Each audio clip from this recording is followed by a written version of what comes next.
Former U.S. Senate candidate Christine O'Donnell joining us this morning. And Lois asked her where she got the title of the book.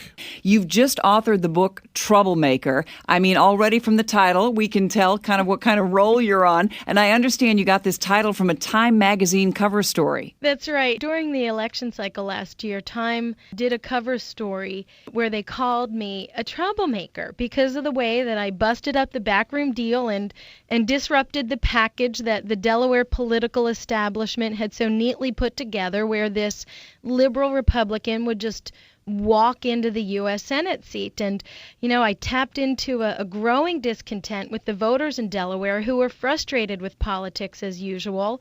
And they called me a troublemaker. Maybe they meant it as an insult, but I certainly meant it as a compliment. But, Christine, in the book, there are some pages that people are pointing to and saying that, no, that didn't happen that way. You've got Tim Ross saying that he didn't snub you at the fundraiser, and that that Mike Castle actually introduced Haley Barbour, and even in your book now, people are still saying, "Oh, she's still a troublemaker." It's ridiculous. This isn't. So why are they so frightened of you? Well, because first of all, you got to look at the source. Tom Ross is the same guy who knowingly filed a false complaint against me. He falsified government documents in order for the headlines to read, FEC and U.S. Attorney's Office investigating Christine O'Donnell. Now, I've since been cleared of all their charges, but this is the same guy who intentionally lied to government authorities just to undermine my campaign in a desperate Hail Mary pass. They're doing that so that you don't look at the real shenanigans and cronyism that I point out about how the chairman of the Delaware Republican establishment stooped to, no level was too low,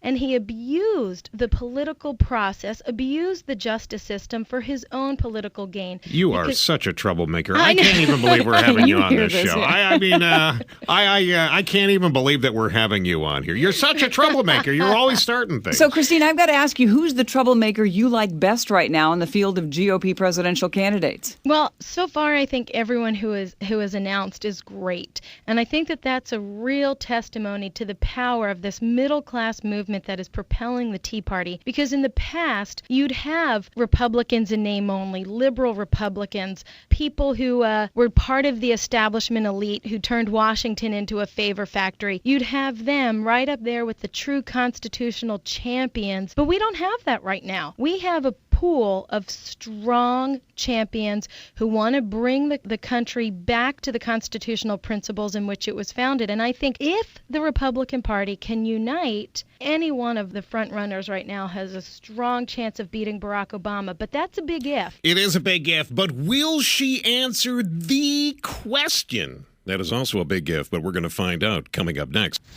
Your Houston Morning News with Matt Patrick continues.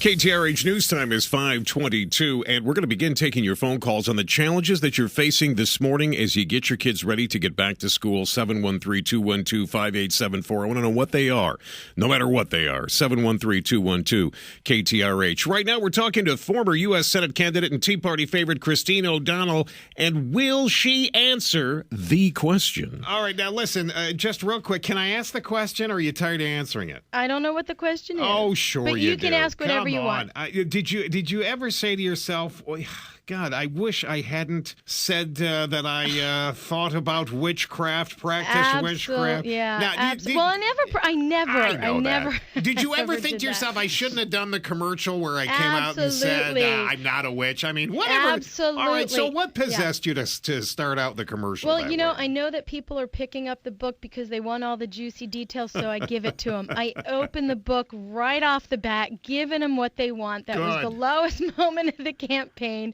And I regretted it as soon as I saw the ad. But I write that part of the story in such a candid way, admitting that I ignored my gut, because there's a lesson to be learned here. I talked about propelling forward to beat Barack Obama in 2012. we're only going to do that if this middle-class movement that has been propelled by the pure gut instincts and raw motivation of the people who have never been involved in politics before. I try to share this story so that they too will have confidence in their gut, and they'll learn to rely on their gut that, has them watching what's going on in the news and saying, that doesn't make sense. Trust that gut instinct and follow that gut instinct. I did not do that, which is why we had that stupid ad out there. Any one of us, could have made the same mistake. You see candidates doing that all the time, but God bless you for being honest about that and not shying away from that. Christine, I've just got to ask you, how much harder is it for women in politics, and what do you see Michelle Bachmann's road like in the next few months? Whether it's Hillary Clinton in the 2008 primary or Michelle Bachmann, Sarah Palin, or me in 2010, women have it differently. Women are treated differently. And then, of course, conservative women are treated even worse. That's the double whammy.